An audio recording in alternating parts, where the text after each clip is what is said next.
อดีเฮาเลื่อนไปเห็นเมนูแกงเห็ดเห็นเขาเฮ็ดแล้วเป็นตาแซ่บหั้นนะมื้อนี้ก็เลยสิมาเฮ็ดเมนูแกงเห็ด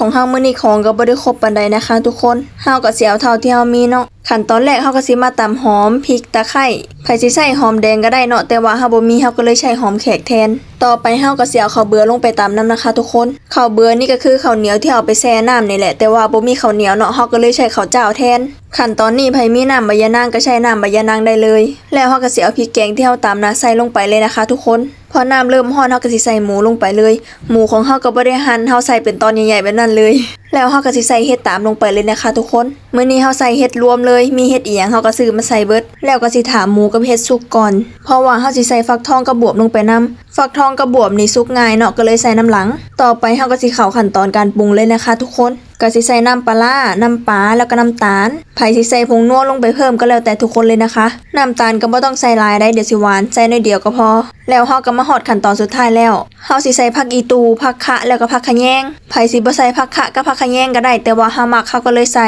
แล้วอีกอย่างนึงเฮาซื้อมา3กรัม10 บาทหั่นนะก็เลยใส่ให้เบิดเลยหน้าตาแกงเห็ดเฮาเป็นแนวใดเป็นตาแซ่บบ่คะทุกคนมาเด้อค่ะมากินข้าวนำกันเฮ็ดกับข้าวจนแล้วออร์เกตก็ยังบ่นอนอยู่ตอนเฮากินข้าวนี่ก็4 ทุ่มกว่าแล้วได้ตอนแรกว่าสิเอาออร์เกตนอนก่อนจังกินข้าวแต่ว่าออร์เกตบ่นอนจักเทื่อก็เลยกินเลยละกัน